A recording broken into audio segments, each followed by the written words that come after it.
Hello student of class 9th।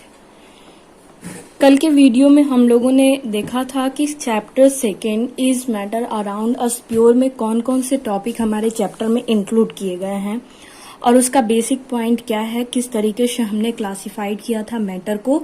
और matter के 2 classifications specially हमें सेकेंड चैप्टर में केमिकल प्रॉपर्टीज के बेसिस पे मैटर के क्लासिफिकेशन को स्टडी करना है, जिसमें हमें जो स्टडी करना है वो प्योर सब्सटेंस, इम्प्योर सब्सटेंस के बारे में डिटेल स्टडी करना है। स्टूडेंट, कल के वीडियो में, कल के क्लास में आपको एलिमेंट्स का एटॉमिक नंबर फ्रॉम 1 to 30 तक लर्न करने को दिया गया था। आई होप आप इसे लर्न कर लिए होंगे। आगे इस चैप्टर में हम इस टॉपिक को समझते हुए इसका एक्सप्लेनेशन देखेंगे। प्योर सब्सटेंस को सबसे पहले हम क्लियर करेंगे, उसके बाद हम आएंगे इम्प्योर सब्सटेंस, और इम्प्योर सब्सटेंस को क्लियर करने के बाद सेपरेटिंग ऑफ मिक्सचर को कैसे सेपरेट करते हैं, लेबोरेटरी मेथड किस तरीके से लैब में मिक्सचर को सेपरेट किया जाता है, इसके बारे में हमें स्टडी करेंगे। सो स्टूडेंट, सबसे पहले हम स्टार्ट करेंगे प्योर सब्सटेंस। स्टूडेंट, आप यहाँ देख सकते हैं प्योर सब्सटेंस को डिफाइन किया गया है मटेरियल। यहाँ पे एक वर्ड है मटेरियल। मटेरियल का मतलब होता है मैटर। मैटर को हम सब्सटेंस भी कहते हैं, मैटर भी कहते हैं और मटेरियल भी कह सकते हैं। सो स्टूडेंट, आपको ये कंफ्यूज नहीं होना है कि मटेरियल, मैटर और सब्सटेंस में क्या डिफरेंस है। ये एक ही पॉइंट है, ये डिफरेंट नेम है एक ही पॉइंट की। तो हम यहाँ से डिस्कस करेंगे प्योर सब्सटेंस के बारे में। Material which contain only one kind of atom और मॉलिक्यूल, ऐसे मटेरियल जिसमें केवल और केवल एक ही तरीके के एटम होते हैं या एक ही तरीके के मॉलिक्यूल होते हैं, उसे हम कहते हैं प्योर सब्सटेंस। ठीक है। All elements and compounds are pure substance. जितने भी एलिमेंट्स और कंपाउंड होते हैं सभी प्योर सब्सटेंस होते हैं। एज फॉर एग्जाम्पल मैं आपको बता दूं कि अगर आपसे पूछा जाए कि एलिमेंट्स, किसी एलिमेंट का नेम पूछा जाए, सपोज दैट आपके पास आयरन का एक बड़ा सा रॉड है, ठीक है, आयरन का, तो ये क्या है, ये एलिमेंट से बना हुआ है ना। किस एलिमेंट से बना है? Fe, फेरम से मिलकर के बना हुआ है, तो हम कहेंगे कि ये एलिमेंट है। उस आयरन के रॉड के फॉर्मेशन में टोटल जितने भी एटम इन्वॉल्व हुए हैं वो आयरन के ही इन्वॉल्व हुए हैं, इसलिए हम कह सकते हैं कि वो आयरन का रॉड जो होगा वो प्योर सब्सटेंस होगा।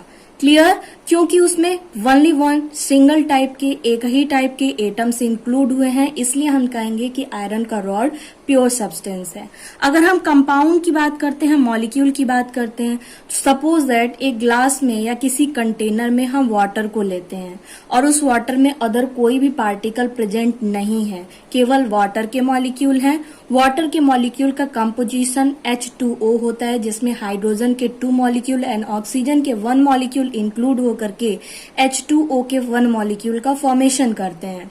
तो ये 1 मॉलिक्यूल कंपाउंड का फॉर्मेशन किया। अगर किसी कंटेनर में हम वाटर को लेते हैं, कहने का मतलब क्या कि वो वाटर पूरी तरीके से प्योर है, उसमें किसी अदर टाइप का मॉलिक्यूल नहीं है, सिंगल टाइप का मॉलिक्यूल प्रेजेंट है, और वो कौन सा मॉलिक्यूल है? H2O का, वाटर का मॉलिक्यूल है। सो स्टूडेंट, आई होप आप यहाँ तक समझ गए होंगे कि प्योर सब्सटेंस का मतलब क्या है और प्योर सब्सटेंस की 2 कैटेगरी एलिमेंट्स और कंपाउंड, जिसके बारे में डिटेल हमें इस चैप्टर में पढ़ना है। सेकेंड जो हमारी कैटेगरी है मिक्सचर का या इम्प्योर सब्सटेंस मैटर का, अगर केमिकल क्लासिफिकेशन के बेसिस पे हम डिस्कस कर रहे हैं तो सेकेंड जो कैटेगरी आती है केमिकल बेसिस पे मैटर का, वो है इम्प्योर सब्सटेंस और mixture. Student, as it is clear by its name, impure substance का मतलब ही होगा जिसमें इम्प्यूरिटीज कुछ प्रेजेंट होती हैं। इम्प्यूरिटीज कब प्रेजेंट होगा? सपोज दैट कोई हम मैटर, वाटर ही लिए हैं, उसी कंटेनर में जिसमें हमने वाटर लिया था प्योर सब्सटेंस के लिए, उसमें सिंगल टाइप का मॉलिक्यूल प्रेजेंट था, तो हम कह रहे थे कि वो प्योर सब्सटेंस है। लेकिन जैसे ही कुछ इम्प्यूरिटी हमने उसमें मिक्स कर दिया, जैसे सैंड के पार्टिकल को लेकर के उसमें मिक्स कर दिया, क्ले के पार्टिकल्स को लेकर के उसमें मिक्स कर दिया, तो ये क्या हो जाएगा? ये इम्प्यूरिटीज प्रेजेंट होंगी। और जब हम बात करेंगे कि वो कंटेनर में कितने टाइप के मॉलिक्यूल हैं, तो आपका आंसर होगा 2 टाइप के मॉलिक्यूल हैं। अगर इसमें 1-2 और किसी इम्प्यूरिटी को हम मिक्स कर देते हैं तो हम कहेंगे इसमें मोर देन 2 टाइप के मॉलिक्यूल्स प्रेजेंट हैं। मतलब एक अगर हो सिंगल टाइप का हो तो प्योर, बट 2 और 3 टाइप्स के और मोर देन 3 टाइप्स के मॉलिक्यूल अगर उसमें प्रेजेंट रहते हैं तो हम कहेंगे इम्प्योर सब्सटेंस है। क्योंकि इसमें है क्या कि 2 और 3 टाइप्स के मॉलिक्यूल को हम एक साथ मिक्स कर देते हैं, इसलिए इसे दूसरा नाम मिक्सचर भी दिया जाता है। सो स्टूडेंट, इसका डेफिनेशन हम समझते हैं, मटेरियल विच कॉन्टेन 2 और more different kind of particles. More different kind, यहाँ पे वर्ड जो टैग करना है वो है डिफरेंट काइंड, अलग अलग तरीके के पार्टिकल्स। पार्टिकल में एटम भी हो सकते हैं, मॉलिक्यूल भी होते हैं, जिसमें मिक्स कर दिया जाता है, उसे हम कहते हैं impure substance. As for example मैं आपको बता दूं, वाटर एंड सैंड का मिक्सचर हो जाएगा, वाटर एंड सॉल्ट का मिक्सचर हो जाएगा, ये मिक्सचर होगा या फिर इम्प्योर सब्सटेंस हम इसे कह लेंगे। आगे देखते हैं, which do not react chemically, इसके बीच में पार्टिकल्स के बीच में कोई केमिकल रिएक्शन नहीं होता है। केमिकल रिएक्शन का मतलब हम बता दें, रिएक्शन वहां पे हम कह सकते हैं केमिकल रिएक्शन जहां पे एक नए तरीके के प्रोडक्ट का फॉर्मेशन हो जाता है, उसे हम कह सकते हैं कि वहां केमिकल रिएक्शन हुआ। लेकिन क्या हम वाटर में सैंड को मिक्स करेंगे तो सैंड क्या होगा, केमिकली रिएक्ट नहीं करेगा, वो बॉटम में जाकर प्रेसिपिटेट हो जाएगा, बैठ जाएगा, सेटल डाउन हो जाएगा। इस तरीके से हम कह सकते हैं कि इम्प्योर सब्सटेंस केमिकली मिक्स नहीं होते हैं बट और फिजिकली मिक्स, बल्कि इसके पार्टिकल्स जो होते हैं एक साथ मिक्स हो जाते हैं इन एनी प्रोपोर्शन। और इसका कुछ फिक्स रेशियो भी नहीं होता है कि 10 ml वाटर रहेगा तो 15 ml शुगर रहेगा या 15 ml सॉल्ट रहेगा या सैंड रहेगा। इसका कुछ फिक्स रेशियो भी नहीं होता है, किसी भी रेशियो में हम इसे मिक्स कर सकते हैं। तो मिक्सचर की सबसे पहली प्रॉपर्टी आपको यहाँ पे मिला कि मिक्सचर में उनके कंपोनेंट का, उनके कॉन्स्टिट्यूट पार्टिकल का कोई भी फिक्स प्रोपोर्शन नहीं होता है, किसी भी रेशियो में हम इसे मिक्स कर सकते हैं। नेक्स्ट पॉइंट स्टूडेंट जो आपको क्लियर करना है, mixture do not have a fix composition, इसका फिक्स कंपोजिशन नहीं होता। जैसे H2O में हमने लिया था ना, हाइड्रोजन और ऑक्सीजन 2:1 के रेशियो में अकॉर्डिंग टू इट्स वॉल्यूम, हमने 2:1 के रेशियो में लिया था, और मास के अकॉर्डिंग देखे तो 1:8 के रेशियो में लिया था। लेकिन मिक्सचर के फॉर्मेशन में उसके कंपोनेंट को किसी भी फिक्स रेशियो में, किसी भी फिक्स कंपोजिशन में नहीं रखते हैं। दैट्स वाई, यही रीजन है कि they do not have the definite formula, कि इनका कोई डेफिनेट फॉर्मूला भी नहीं होता। जैसे H2O का हमने फॉर्मूला दे दिया, H2O कोई फॉर्मूला नहीं होता। मिक्सचर का एक मोस्ट और सबसे ज्यादा यूज किए जाने वाला जो एग्जाम्पल है, हम ले सकते हैं एयर। अगर आपसे कोई पूछे कि बताइए एयर का आप कोई फॉर्मूला बना सकते हैं, आपका आंसर होगा नहीं, एयर मिक्सचर है, एयर का हम फॉर्मूला नहीं बना सकते हैं। एयर में जो कंपोनेंट उसके प्रेजेंट होते हैं, डिफरेंट टाइप ऑफ गैसेस जो उसमें प्रेजेंट होती हैं, सबसे ज्यादा जो गैस होती है नाइट्रोजन 78%, उसका हम फॉर्मूला बना सकते हैं, क्योंकि वो क्या है, वो प्योर सब्सटेंस है, वो स्पेशल टाइप का मॉलिक्यूल है। वही मॉलिक्यूल बहुत सारे एक दूसरे से मिक्स हो गए तो ये मिक्सचर का फॉर्मेशन हो गया।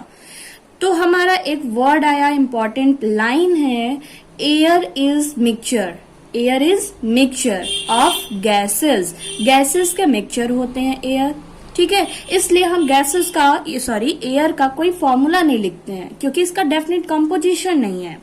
Next, they do not have fixed melting and fixed boiling point, इसमें केमिकल बॉन्डिंग तो बना नहीं, जब केमिकल बॉन्डिंग बना ही नहीं तो इसके फिक्स मेल्टिंग और बॉइलिंग पॉइंट की नीड ही नहीं होती है, ठीक है। इसको मेल्टिंग और बॉइलिंग पॉइंट इसका फिक्स नहीं होता है, ये वेरी करता रहता है, वेरिएबल होता है। नेक्स्ट स्टूडेंट, ये तो सेकंड टॉपिक था, इस मैटर को जो हमने क्लासिफाई किया इसके केमिकल प्रॉपर्टीज के बेसिस पे, ये सेकंड पॉइंट था। बट हमें पहले क्लियर करना है फर्स्ट पॉइंट को, और फर्स्ट पॉइंट है प्योर सब्सटेंस, जिसकी 2 कैटेगरी हैं, एलिमेंट्स एंड कंपाउंड। तो एलिमेंट के टॉपिक को हम क्लियर करेंगे, और एलिमेंट्स के टॉपिक में आइए देखते हैं इसमें क्या देखना।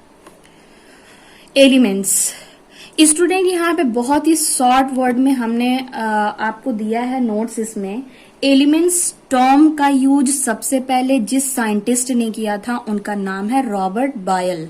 रॉबर्ट बायल ने एलिमेंट वर्ड को सबसे पहले टर्म को यूज किया था 1661 में, बट एलिमेंट का डेफिनेशन जो हम नीचे पढ़ेंगे, इस डेफिनेशन को लेवॉइजर ने दिया था। स्टूडेंट, आपसे एक क्वेश्चन है, कमेंट में लिख के बताएंगे कि केमिस्ट्री के फादर किसे कहा जाता है। केमिस्ट्री, फिजिक्स एंड बायोलॉजी के फादर का नेम आप बताएंगे। An element is defined as the simplest form or the basic form. Element define किया जाता है सिंपलेस्ट, सबसे सरलतम रूप, और द बेसिक फॉर्म या फिर आधारभूत इसका रूप हम कह सकते हैं आप प्योर सब्सटेंस। मतलब प्योर सब्सटेंस का बिल्डिंग ब्लॉक मटेरियल जो होता है वो एलिमेंट होता है। प्योर सब्सटेंस का बिल्डिंग ब्लॉक मटेरियल जो होता है वो होता है एलिमेंट। जिस तरीके से अगर हम एग्जाम्पल के तौर पे अगर आपको बताना चाहें, अगर आपसे ये कहा जाए कि एक रूम का फॉर्मेशन करना है, एक रूम बनाना है, तो हम क्या करेंगे? ब्रिक लेंगे, ईंट लेंगे, ईंट के ऊपर ईंट रखते हुए एक दीवार तैयार करेंगे, उसी तरीके से चारों तरफ से दीवार तैयार करके ऊपर से सीलिंग लगाएंगे, तो वो क्या होगा? वो रूम बन के तैयार हो जाएगा। लेकिन अगर हम पूछे कि उस रूम के फॉर्मेशन में बिल्डिंग ब्लॉक मटेरियल का वर्क किसने किया, तो आपका आंसर होगा ब्रिक ने। अगर ब्रिक नहीं होता तो क्या हम उस बिल्डिंग ब्लॉक मटेरियल से उस पूरे रूम का फॉर्मेशन कर पाते हैं? आंसर है नहीं। ठीक वैसे ही प्योर सब्सटेंस के फॉर्मेशन के लिए जो building block material, basic form, simplest form जो होता है वो होता है एलिमेंट। मतलब प्योर सब्सटेंस का फॉर्मेशन बेसिकली एलिमेंट से ही होता है। Which can neither be broken, जिसको आगे और हम तोड़ नहीं सकते हैं, into or nor builds up from the simpler substance, और न तो इसे और भी ज्यादा सिंपलर सब्सटेंस से बना सकते हैं। एक दूसरा भी डेफिनेशन इसमें आपको क्लियर किया गया है। N element is now defined, ये एंशिएंट टाइम में जब लेवॉइजर ने इसका डेफिनेशन दिया था, ये लेवॉइजर के थ्रू दिया गया डेफिनेशन है, बट आज के समय में बहुत ही सिंपल फॉर्म में हम एलिमेंट्स के डेफिनेशन को लर्न करते हैं। An element is now defined as, element को हम कैसे डिफाइन कर सकते हैं? एज अ प्योर सब्सटेंस के रूप में that contain only one kind of atom, जिसमें केवल एक ही तरीके का एटम होता है। ठीक है, एलिमेंट्स क्या है? एलिमेंट्स ऐसा प्योर सब्सटेंस है जिसमें केवल एक ही तरीके का एटम प्रेजेंट रहता है। ओके, तो ये हो गया एलिमेंट्स के बारे में, एलिमेंट्स का डेफिनेशन, एलिमेंट्स का डिटेल। नेक्स्ट हम देखते हैं एलिमेंट्स से रिलेटेड कुछ इंपॉर्टेंट पॉइंट। सो स्टूडेंट, अगर हम बात करें कि अर्थ पे कौन कौन से एलिमेंट और कितने एलिमेंट डिस्कवर्ड हैं, अर्थ पे कितने एलिमेंट्स हमें मिल सकते हैं। स्टूडेंट, अगर हम बात करें कि ये एलिमेंट हमें अर्थ पे मिलते कहाँ से हैं, तो आपको बता दें अर्थ क्रस्ट पे या फिर अर्थ के कोर में। कोर कहने का मतलब सेंटर पार्ट जो होता है। स्टूडेंट, आप पढ़े होंगे ज्योग्राफी में, जब आप पढ़ेंगे अर्थ का जब स्ट्रक्चर पढ़ेंगे तो आप पढ़ेंगे ऐसे होता है, नीफे, इसको कहते हैं सियोल, और उसके ऊपर होता है एक क्रस्ट। नीफे में देखिए 2 यहाँ पे एलिमेंट्स को इंक्लूड किया गया है, नीफे, निकिल एंड फेरम। निकिल और फेरम मिलकर के ये बनाते हैं अर्थ का कोर, मतलब बीच वाला पार्ट। स्टूडेंट, आपको बता दें जब फिजिक्स आप पढ़ेंगे तो आपको बताया जाएगा कि आर्टिफिशियली जब हम मैग्नेट का फॉर्मेशन करते हैं तो उसमें निकिल, फेरम और कोबाल्ट को इंक्लूड करके मैग्नेट का फॉर्मेशन किया जाता है। अगर हम आर्टिफिशियली मैग्नेट का फॉर्मेशन करना चाहें तो हमें निकिल, फेरम और कोबाल्ट की नीड होगी, और हमारे अर्थ के क्रोड में मतलब बीच में यही निकिल और फेरम एबंडेंट क्वांटिटी में प्रेजेंट है। इसीलिए हम कहते हैं कि ये अर्थ के कोर में बीच में बहुत बड़ा सा मैग्नेट है, और उसी मैग्नेट का रिजल्टिंग फॉर्म में हम ग्रेविटेशन उसका रिजल्ट देखते हैं, जिसके वजह से हम आसानी से अर्थ के क्रस्ट पर, यहाँ पे रोड पे हम आसानी से चल पाते हैं। ठीक है, नेक्स्ट आपका जो लेयर है वो है सियोल। सियोल में देखिए 2 एलिमेंट्स हैं, सिलिकॉन एंड एल्यूमिनियम। स्टूडेंट आपको मैं बता दूं कि यही सिलिकॉन है जो ऑक्सीजन से मिलकर के SiO2 सिलिका का फॉर्मेशन करता है। और ये फॉर्मेशन करता है, इसका फॉर्मूला ये किसका है, तो सैंड का, बालू का।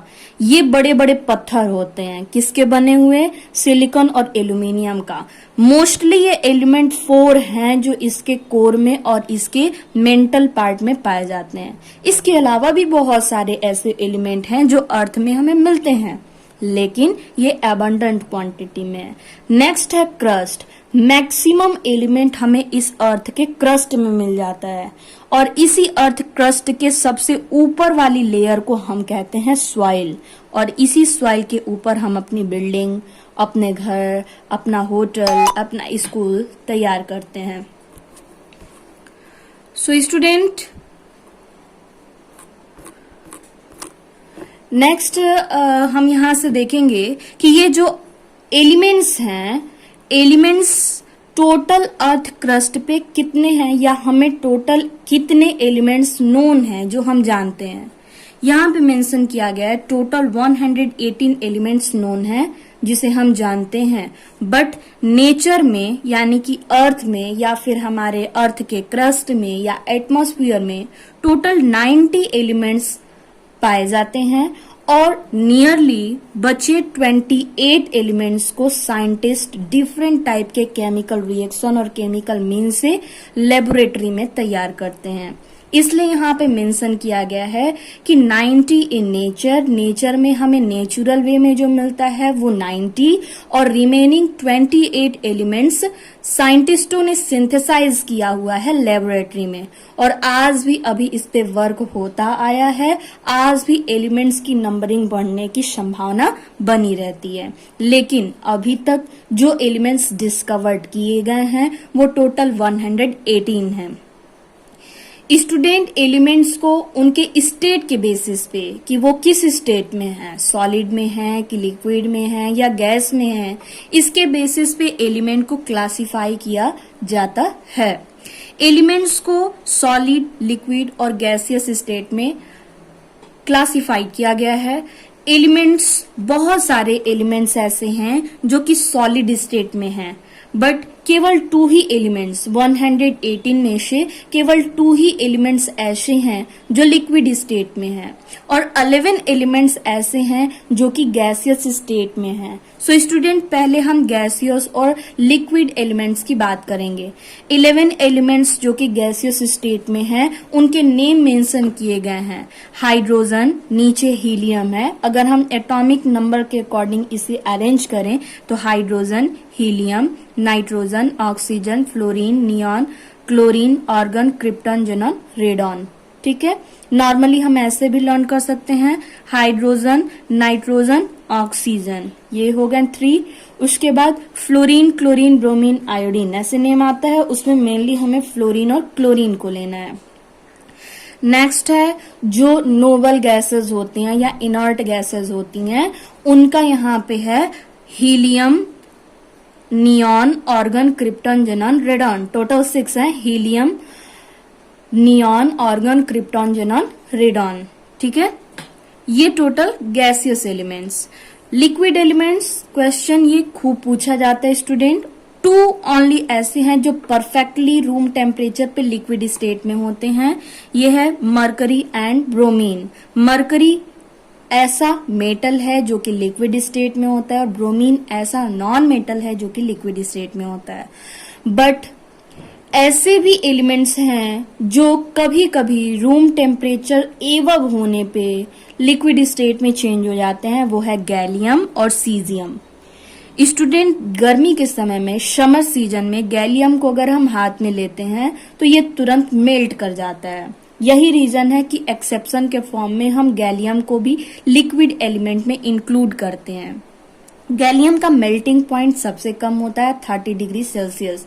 गैलियम मेटल होता है, और ये गैलियम जो है लिक्विड स्टेट में पाया जाता है, बट एज अ एक्सेप्शन इसे यूज किया जाता है। स्टूडेंट यहाँ से आप देख सकते हैं 2 and 11 टोटल 13 एलिमेंट्स ऐसे हैं जो लिक्विड और गैसियस स्टेट में हैं और टोटल डिस्कवर्ड एलिमेंट 118 है। 118 में से 13 आप माइनस करेंगे तो आपका आंसर होगा 105। स्टूडेंट यहाँ से आपका क्वेश्चन का आंसर मिला टोटल 105 ऐसे एलिमेंट्स हैं जो कि सॉलिड स्टेट में एग्जिस्ट करते हैं, इसलिए यहाँ पे मेंशन किया गया है 105 के रिस्पेक्ट में यहाँ पे मेंशन किया गया है majority of elements exist at in solid state at room temperature पर majority of elements maximum elements solid state में होते हैं। एज फॉर एग्जाम्पल सबको मेंशन करना यहाँ पे पॉसिबल नहीं है, इसलिए कुछ को उनके सिंबल के थ्रू मेंशन किया गया है। Ferrum, copper, aluminium, AG argentum silver, AU aurum gold, sodium, potassium, sulphur, phosphorus, carbon, iodine ETC. ठीक है, यहाँ पे इसे कोबाल्ट कर लीजिए क्योंकि कार्बन जो होता है इसे हम नॉन मेटल के फॉर्म में लेते हैं, बट ये कार्बन जो होता है वो भी सॉलिड ही होता है। सॉरी, यहाँ से इसे मेंशन करेंगे, कार्बन ही सॉलिड फॉर्म में होते हैं। सो स्टूडेंट आज हमने इतना पढ़ा। इसके बाद नेक्स्ट वीडियो में हम डिस्कस करेंगे एलिमेंट्स का classification on the basis of their physical and chemical property. Means हम बात करेंगे मेटल, नॉन मेटल और मेटलॉइड का। Okay, so thank you.